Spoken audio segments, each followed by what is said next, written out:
Hello दोस्तों, मैं आपको इस वीडियो में साइंस से रिलेटेड कुछ ऑब्जेक्टिव क्वेश्चन का डिस्कशन करूंगा जो बीपीएससी, एईडीओ, बीएसएससी, सीजीएल4, टीआरई या अन्य बिहार में होने वाले सभी प्रतियोगी परीक्षाओं के लिए उपयोगी सिद्ध होगा। तो देखते हैं पहला क्वेश्चन। अप्रॉक्स इसमें 25 क्वेश्चन का डिस्कशन होगा। तो कास्टिक सोडा का रासायनिक सूत्र निम्न में से कौन है? कास्टिक सोडा की बात करेंगे तो रासायनिक सूत्र हो जाएगा NaOH। कास्टिक सोडा की रासायनिक सूत्र क्या हो जाएगा? NaOH। अगर बोलता है कास्टिक पोटास, पोटेशियम लगा हुआ है, KOH। Caustic potash KOH। और सोडियम कार्बोनेट, ये रहा sodium carbonate, C option. Sodium carbonate को हम लोग बोलते हैं बेकिंग सोडा, सॉरी इसको बोलते हैं वाशिंग सोडा यानी धोवन सोडा। और सोडियम बाइकार्बोनेट को हम लोग बोलते हैं बेकिंग सोडा, ठीक है, यानी खाने वाला सोडा। तो आई होप समझ गए होंगे इसका आंसर क्या होगा। इसका आंसर कास्टिक सोडा बोलेगा तो NaOH, कास्टिक पोटास बोलेगा तो KOH। चलिए नेक्स्ट क्वेश्चन देखते हैं। मर्क्यूरिक ऑक्साइड यानी पारा की ऑक्साइड को गर्म करने पे यानी डिकम्पोज करें, गर्म करते किसी चीज को टूटता है, और टूटने का मतलब क्या होता है? डिकम्पोज होना।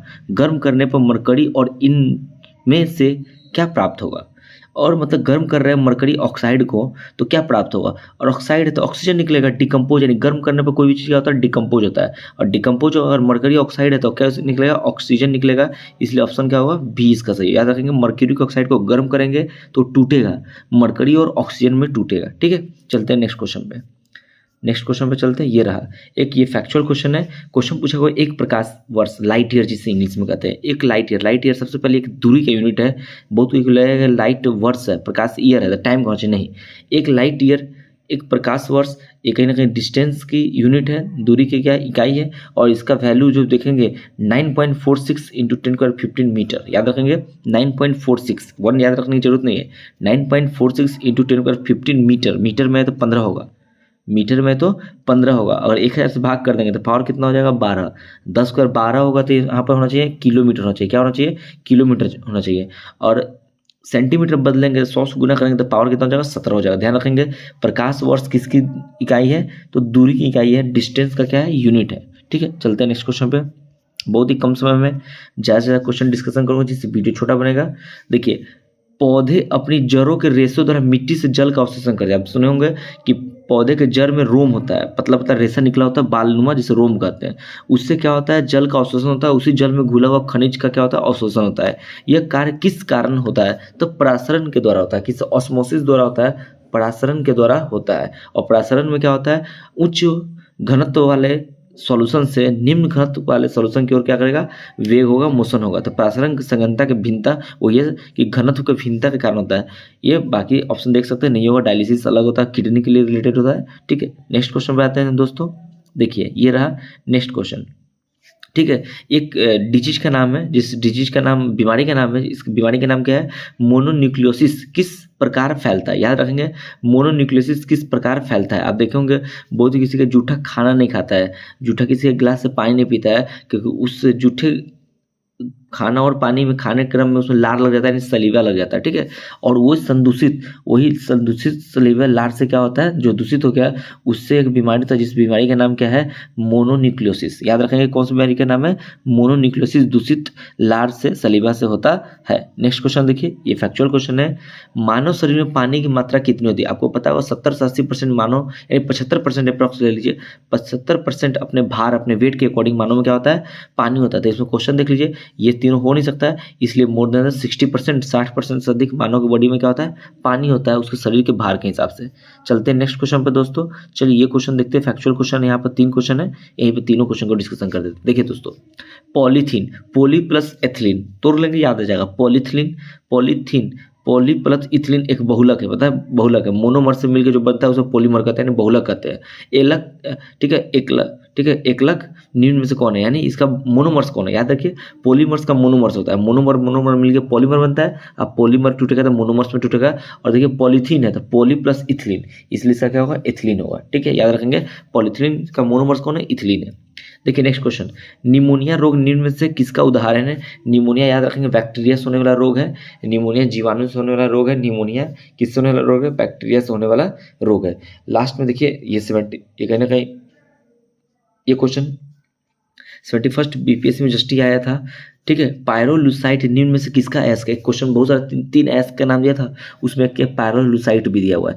पायरोलुसाइट किसका है? मैग्नीज का एस। याद रखेंगे पैरोलुसाइड किसका है? इसका मैग्नीज का। मैग्नीज एक धातु है जिसका सिंबल क्या होता है? Mn होता है। मैग्नीज एक धातु जिसका सिंबल क्या होता है? Mn होता है। और मैग्नीज का एस का नाम क्या है? पायरोलुसाइट।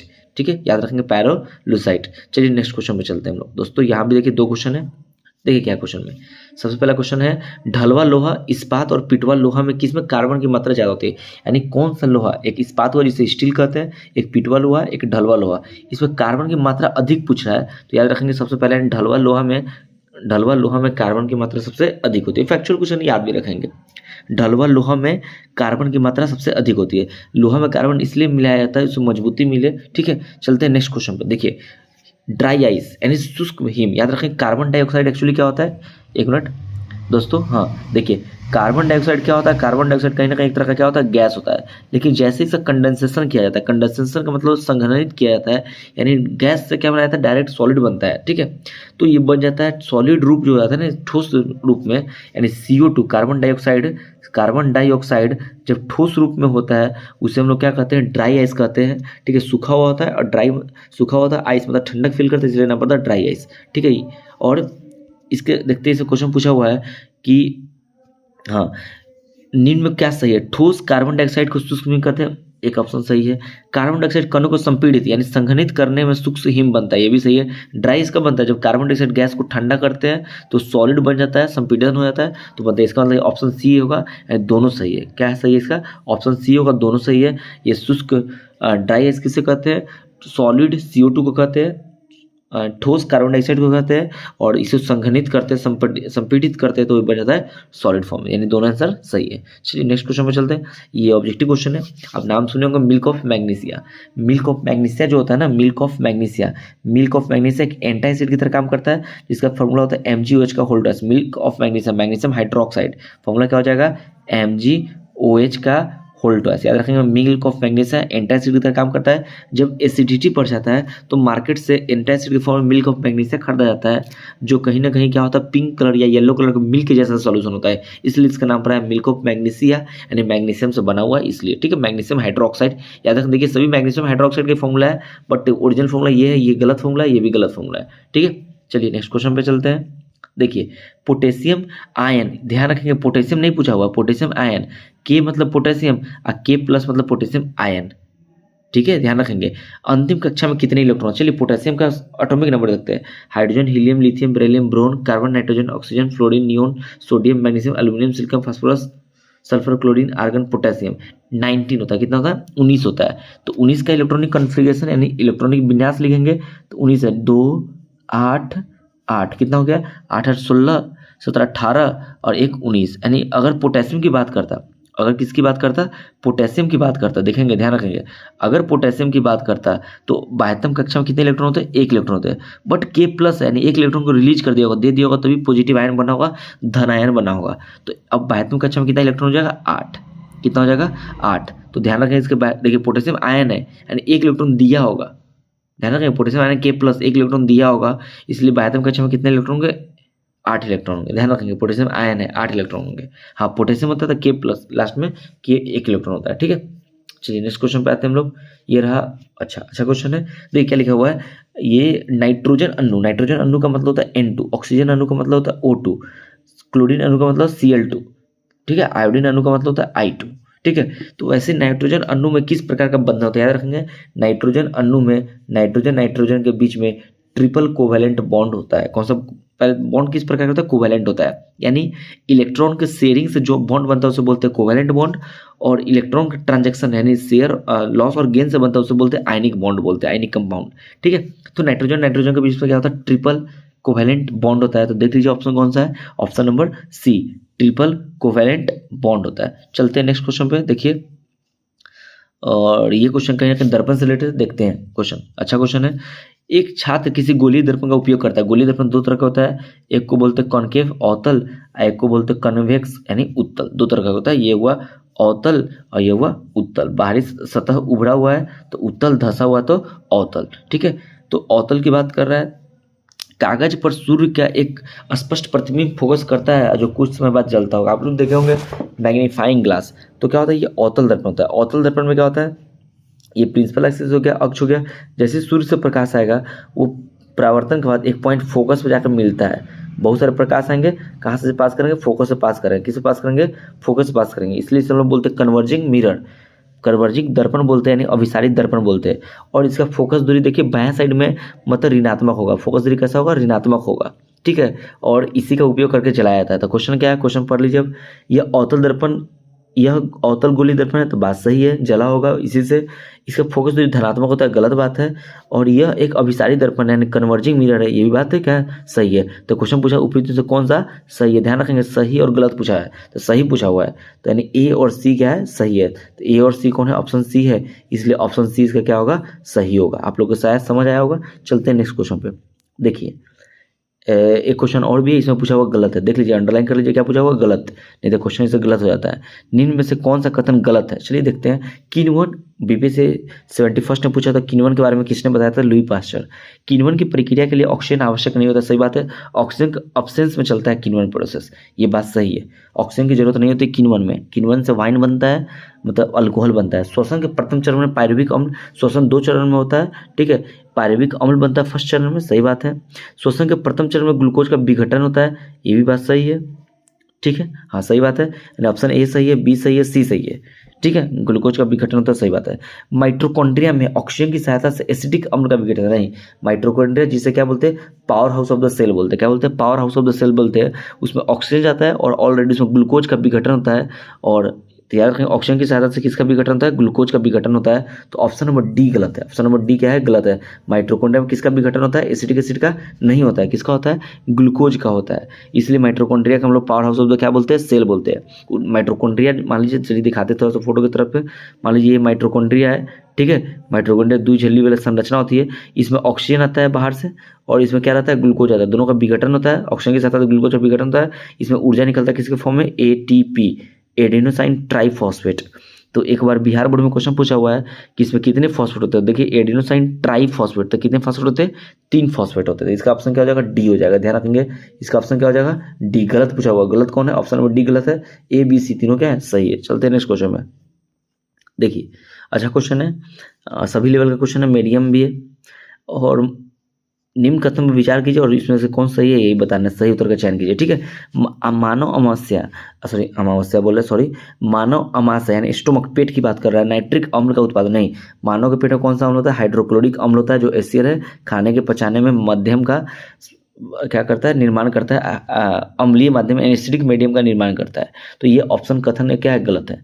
हाइड्रोक्लोरिक अम्ल यानी NaCl हाइड्रोक्लोरिक अम्ल अमाशय को क्षति पहुंचाए, हाइड्रोक्लोरिक आपको पता होगा, हाइड्रोक्लोरिक अम्ल तीव्र अम्ल है, लेकिन पेट को क्षति नहीं पहुंचाता, स्टमक को क्षति नहीं पहुंचाता, कि उसमें लेयर होता है, एक परत होता है जो बोलते हैं म्यूकस की लेयर, किसकी लेयर होती है, म्यूकस का लेयर होता है, म्यूकस का लेयर होता है, भोजन के पाचन में मदद करता है, ये बात सही है, यानी कथन एक गलत है, कथन दो सही है। तो देख लीजिए केवल कथन दो क्या है, सही है, तो ऑप्शन नंबर ए हो जाएगा आंसर। चलिए चलते हैं नेक्स्ट क्वेश्चन पे, और ये क्वेश्चन बायोलॉजी से रिलेटेड है, आपको बायोलॉजी, फिजिक्स एंड केमिस्ट्री सभी का क्वेश्चन मिलेगा।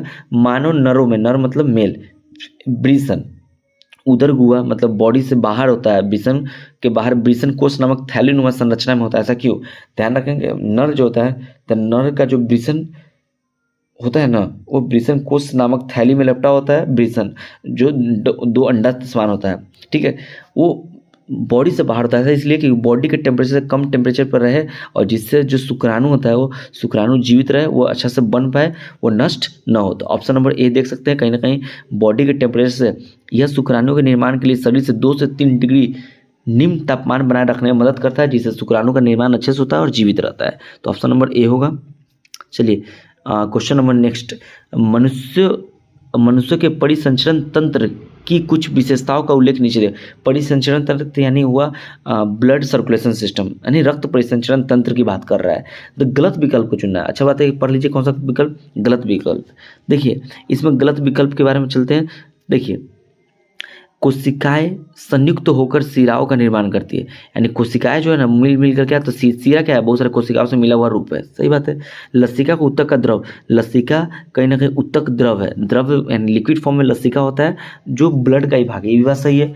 उसके बाद देखिए, देखते हैं कौन सा गलत हो रहा है मेरे ख्याल से, हाँ, प्लेटलेट्स रक्त के थक के, विटामिन के प्लेटलेट्स नहीं होता, ठीक है, थक के जमने में सहायता करता नहीं, प्लेटलेट्स के माध्यम से जलता नहीं। प्लेटलेट्स प्रतिरक्षा तंत्र को मजबूत करता है, इम्यून सिस्टम को मजबूत करता है। ठीक है, तो ऑप्शन नंबर सी गलत है। उच्च रक्तचाप सिराओं के संकुचन के कारण होता है, उच्च रक्तचाप सिराओं के संकुचन के कारण होता है, ये भी बात सही है। तो गलत पूछा तो गलत का हो जाएगा, ऑप्शन सी हो जाएगा। चलते हैं नेक्स्ट क्वेश्चन पे। देखिए चलिए, ये भी क्वेश्चन जाइलम फ्लोएम से अभी बीपीएससी के साथ ये वाला क्वेश्चन आया था। देखिएगा 71 बीपीएससी में क्वेश्चन पूछा हुआ कि क्या बोल सकते हैं, इसमें पूछा गया था जाइलम किस चीज़ से बना होता है, शायद ऐसे ही क्वेश्चन था। देखते हैं फिर से, वैसे मैं डिस्कशन किया हूँ, देख सकते हैं आप। जाइलम जल का परिवहन करता है, सही बात है। जल से जल जाइलम, फ्लोएम भोजन का परिवहन करता है, ये बात सही है। इसमें पूछा गलत, ठीक है। जाइलम और भोजन दोनों की गति द्विदिशीय, गलत यहीं पे है। जाइलम में जड़ से जल ब्रिज के अन्य भाग में ऊपर की ओर एक गामी होता है, बट फ्लोएम में सभी जगह होता है, तो ये बात गलत है। वाहिकाएं और वाहिनिकाएं, ठीक है, मृत कोशिका होती है। जाइलम जो बना होता है ना, वाहिकाएं और वाहिनिकाएं, जो फ्लोएम बना होता है वो मृत कोशिका होती है, लेकिन चलनी नलिकाएं जीवित कोशिका होती है। यानी फ्लोएम के 3 चीज़ से बना होता है फ्लोएम। हाँ, शायद एक क्वेश्चन पूछा था फ्लोएम किस चीज़ से बना होता है। जल की, देखिए नेक्स्ट क्वेश्चन, जल की गति साधारण भौतिक बलों द्वारा होती है। ठीक है, जो जाइलम में जो जल जाता है ना, वो ओनली विसरण प्रक्रिया द्वारा, ऑस्मोसिस द्वारा, ठीक है, यानी डिफ्यूजन द्वारा जाता है। भोजन की गति, यानी फ्लोएम में जो भोजन की गति होती है उसमें ऊर्जा की आवश्यकता होती है, इसलिए फ्लोएम जीवित कोशिका से बना होता है और जाइलम में मृत कोशिका होती है। ये भी बात क्या है, सही है। यानी ऑप्शन ए भी सही है, बी भी सही, सॉरी सी भी सही है। अब बी क्या है, गलत है। याद रखेंगे, जाइलम में एक दिशीय होता है, फ्लोएम में बहुदिशीय होता है। ठीक है, तो इसका आंसर क्या हो जाएगा, बी, जो क्या है गलत है। चलते हैं नेक्स्ट क्वेश्चन पे। देखिए अवतल दर्पण से एक और क्वेश्चन आ गया, लगातार 2 क्वेश्चन हो गया। अवतल दर्पण द्वारा उत्पन्न आवर्धन का चिन्ह क्या होता है, और याद रखेंगे अवतल दर्पण में पॉजिटिव आवर्धन भी होता है, नेगेटिव आवर्धन भी होता है, और हाँ दो तरह का आवर्धन होता है, पॉजिटिव और नेगेटिव। ठीक है, ध्यान रखेंगे, पॉजिटिव और नेगेटिव दोनों होता है। अवतल दर्पण आवर्धन पहले किसे कहते हैं, मैग्निफिकेशन, एम से डिनोट करते हैं height of image by height of object. कितना बड़ा इमेज बना ऊपर डाल दीजिए और कितना बड़ा ऑब्जेक्ट था नीचे डाल दीजिए, दोनों का जो अनुपात होता है उसे आवर्धन बोलते हैं। ठीक है, और वास्तविक प्रतिबिंब हमेशा उल्टे, वस्तु हमेशा ऊपर रखा था तो पॉजिटिव ही होगा। अब प्रतिबिंब वास्तविक हो तो नीचे होता है, आवर्धन नेगेटिव हो जाएगा। अब प्रतिबिंब काल्पनिक होता है, बॉडी ऊपर होगा तो आवर्धन क्या हो जाएगा, पॉजिटिव हो जाएगा। तो दोनों होता है। तो देखिए क्या है, प्रतिबिंब हमेशा वास्तविक होने पर धनात्मक नहीं, वास्तविक उल्टा होता है, इसलिए क्या होता है, ऋणात्मक। ऑप्शन एक गलत। पर आभासी होने पर धनात्मक, हाँ आभासी में धनात्मक, और वास्तविक होने पर क्या है, ऋणात्मक। यानी ऑप्शन नंबर क्या है, बी सही है। अवतल दर्पण दोनों प्रकार के होता है, याद रखेंगे। अवतल दर्पण का मैग्निफिकेशन मतलब क्या, आवर्धन पॉजिटिव भी होता है, नेगेटिव भी होता है। एक के बराबर भी हो सकता है, एक से बड़ा भी हो सकता है, एक से छोटा भी हो सकता है, बड़ा छोटा बराबर तीन हो सकता है। ठीक है, इसलिए इसका हम लोग क्या करते हैं, दाढ़ी बनाने वाले मिरर में यूज करते हैं, बड़ा छोटा बराबर सब होता है। देखिए क्या है, ये आयनिक यौगिक से रिलेटेड क्वेश्चन है। अभी बताए थे बहुत धातु और अधातु जब आपस में मिलते हैं तो पॉजिटिव आयन और नेगेटिव आयन, धनायन ऋणायन बनाते हैं। तो चार्ज क्रिएट होता है धनायन ऋणायन, इसके बीच में एक मजबूत बल कार्य करता है जिसे इलेक्ट्रोस्टैटिक फोर्स बोलते हैं। ठीक है, विद्युत बल बोलते हैं। ठीक है, तो इसके बीच में जो कंपाउंड बनता है उसे बोलते हैं आयनिक कंपाउंड। आयनिक कंपाउंड का जो गलनांक और क्वथनांक होता है क्या होता है, अधिक होता है। ठीक है, आयनिक कंपाउंड जैसे NaCl, सोडियम क्लोराइड क्या है, एक आयनिक कंपाउंड का एग्जांपल है, बिकॉज क्लोरीन है माइनस, सोडियम है प्लस, तो ये रहा Na बन गया होगा प्लस आयन धनायन, और क्लोरीन बन गया होगा ऋणायन, और दोनों के बीच में हाई अट्रैक्टिव फोर्स लगा होगा, इसलिए मजबूत कंपाउंड बनता है। और आयनिक कंपाउंड जो होता है ना, वो लिक्विड फॉर्म में, ठीक है, गलित अवस्था में विद्युत का चालन करता है। तो देखते हैं क्वेश्चन क्या पूछा हुआ है, सत्य नहीं है यानी गलत पूछ रहा है। तो देखते हैं, आयनिक कंपाउंड के गलनांक और क्वथनांक निम्न होते हैं, निम्न नहीं होते हैं, उच्च होते हैं, गलत। आयनिक यौगिक भंगुर होते हैं और दाब आरोपित करने पर टुकड़े टूट जाते हैं, NaCl नमक, देख सकते हैं, सही बात है। धनात्मक और ऋणात्मक आयनों के बीच प्रबल आकर्षण, देखिए मजबूत बल के कारण आयनिक कंपाउंड ठोस होता है, सही है, कुछ हद तक कठोर होता है, ये भी बात सही है। आयनिक यौगिक गलित अवस्था में विद्युत का चालन करती है, ये भी बात क्या है, सही है। पूछा कौन सा यौगिक सत्य नहीं है, कौन सा सत्य नहीं है आयनिक यौगिक के बारे में, तो केवल एक ऑप्शन सही नहीं है, यानी ऑप्शन नंबर सी है। अच्छा क्वेश्चन है, BPSC लेवल का क्वेश्चन है, अन्य प्रतियोगी परीक्षा में भी ये क्वेश्चन सब काम आएगा। चलते हैं नेक्स्ट क्वेश्चन पे। चलिए ये भी क्वेश्चन है, आप सुनेंगे CFC क्लोरोफ्लोरोकार्बन, आप सुनेंगे क्या, CFC का फ्लो होगा था क्लोरोफ्लोरोकार्बन, जो रेफ्रिजरेटर से निकलता था। लेकिन जैसे ही रिसर्च हुआ पता चला कि स्थितोस्फीयर समताप मंडल में जो ओजोन का लेयर, ओजोन का फॉर्मूला क्या होता है, O3 ट्राइएटॉमिक, तो वो CFC क्लोरोफ्लोरोकार्बन के कारण कहीं ना कहीं वो क्या हो रहा है, क्षरण हो रहा है। इसके लिए सरकार ने वैसा रेफ्रिजरेटर जो CFC को क्या करता था, बाहर निकलता था, ठीक है, उसको बंद कर दिया। बिना CFC निकालने वाले रेफ्रिजरेटर का उपयोग होता है। लिखा हुआ क्लोरोफ्लोरोकार्बन निर्गमित निर्गमित मतलब निकालने न निकालने वाले रेफ्रिजरेटरों का निर्माण संपूर्ण विश्व में अनिवार्य कर दिया गया है। वैसा रेफ्रिजरेटर बचा है जो CFC न निकाले, सही बात है। यह ओजोन के क्षरण को रोकने में किस प्रकार सहायता करता है? देखिए क्लोरोफ्लोरोकार्बन निकलेगा नहीं तो क्या होगा, ओजोन लेयर का क्षय नहीं होगा, उसको कम करेगा। वही ऑप्शन नंबर 1 में लिखा हुआ, देख लीजिए क्या लिखा हुआ है। यह ओजोन अणुओं के साथ अभिक्रिया करने वाले CFC के निर्गमन निकलना को कम करता है। बात सही है, जिससे ओजोन का लेयर क्षरण नहीं होगा। और आपको पता होगा ओजोन स्ट्रेटोस्फीयर समताप मंडल में मिलता है, जो कहीं ना कहीं सूर्य से आने वाले हानिकारक पराबैंगनी किरणों को हमारे पृथ्वी पहुंचने से रोकता है, जिससे बहुत सारे बीमारी, स्किन कैंसर, आँख का लाइट इत्यादि से सेफ होता है आदमी। चलिए कुछ चलते हैं नेक्स्ट क्वेश्चन पर। लिखिए ये रहा, एक साइड में कुछ पदार्थ है, दूसरे साइड में pH स्केल दिया हुआ है, pH वैल्यू दिया हुआ है और बताना है कौन किसका है। सबसे पहले जठर रस मतलब होता है HCl और हाइड्रोक्लोरिक एसिड कहीं ना कहीं प्रबल अम्ल है, तो इसका हो जाएगा 2 का B। 2 का क्या होगा, B, ये सामने ही दिया हुआ सबसे कम 2 का B। 2 का B कहाँ है, 2 का B सभी में। चलिए हटाइए। नींबू का रस एक एसिड है, एसिड इसमें कौन है, ये रहा 2.2। तो 1 का C कहाँ का है, तो ऑप्शन ये कट जाएगा, ऑप्शन ये कट जाएगा। और मिल्क ऑफ मैग्नीशियम, अभी बताए थे मिल्क ऑफ मैग्नीशियम हाइड्रोक्साइड को बोलते हैं, या बेस है। और सोडियम हाइड्रोक्साइड NaOH, जिसे अभी कास्टिक सोडा कहते हैं, याद है NaOH, ये भी कहीं ना कहीं प्रबल भस्म है, क्षार है। तो इसका आंसर सबसे ज़्यादा भस्मीय कौन है, 14 नंबर वाला होता है, 14, जिसका pH वैल्यू 14 होगा सबसे ज़्यादा। 3 का A, और 3 का A कहाँ पे है, यहाँ पर केवल 3 का है, यहाँ पे 3 का है नहीं है, इसलिए ऑप्शन नंबर क्या होगा, ये होगा। तो बच गया मिल्क ऑफ मैग्नीशियम का pH वैल्यू कितना होगा, 7 होगा। याद रखेंगे pH वैल्यू क्या होता है, पावर ऑफ हाइड्रोजन। एक pH स्केल होता है 0 से लेकर 14 तक इंगित होता है, याद रखेंगे। बीच में होता है 7 जो न्यूट्रल होता है वाटर, इससे कम होता है अम्लीय, इससे ज़्यादा होता है क्षारीय। 7 से ज़्यादा क्षारीय, 7 से कम अम्लीय। ठीक है, चलते हैं नेक्स्ट क्वेश्चन पे। देखिए ये क्वेश्चन रहा नेक्स्ट, निम्नलिखित में कौन सा कथन सही है। टीन और लेड यानी SN और PB का मिश्र धातु से कहीं ना कहीं क्या बनता है, फ्यूज तार बनता है। और फ्यूज तार का गलनांक कम होता है, और इसे हम लोग क्या करते हैं, गलनांक कम होता है और इसे पॉजिटिव वायर है, रेड वायर में, हॉट वायर में जोड़ते हैं, जिसमें इलेक्ट्रिसिटी फ्लो होता है। चलते देखते हैं। टीन लेड मिश्र धातु का उपयोग फ्यूज तार बनाने के लिए किया जाता है, सही बात है। फ्यूज को विद्युतमय यानी जिसमें करंट फ्लो करता है, तार से जोड़ा था, हॉट तार से जोड़ा था, बात सही है। फ्यूज बनाने तो चयनित पदार्थ है नहीं, ये दोनों। ठीक है, क्या गलनांक उच्च होता है, नहीं, गलनांक निम्न होता है। जैसे विद्युत धारा अत्यधिक प्रभावित होता है, शॉर्ट सर्किट होता है, टूट जाता है, ये गलत बात है। सही पूछा है तो 1 और 2 सही है, 1 और 2 देखिए, ऑप्शन C सही है। चलिए चलते हैं नेक्स्ट क्वेश्चन पे, और ये रहा लास्ट क्वेश्चन। मैं इस वीडियो में 25 क्वेश्चन का डिस्कशन किया हूँ, जो साथ में BPSC द्वारा 72 जो BPSC होगा उसमें काम आएगा। AEDO बहुत अच्छा पोस्ट आया हुआ है, AEDO में काम आएगा। अन्य BSSC का जो भी एग्जाम होता है, BSSC का जो एग्जाम होता है, SSC का जो एग्जाम होता है उसमें काम आएगा। ठीक है, बिहार पुलिस, बिहार दरोगा इत्यादि सभी काम परीक्षाओं में क्या होगा, उपयोगी आएगा। इसलिए इस वीडियो को देखें, लाइक भी करेंगे और अपने दोस्तों के साथ शेयर भी करेंगे। जय हिंद दोस्तों, मिलते हैं अगले वीडियो में।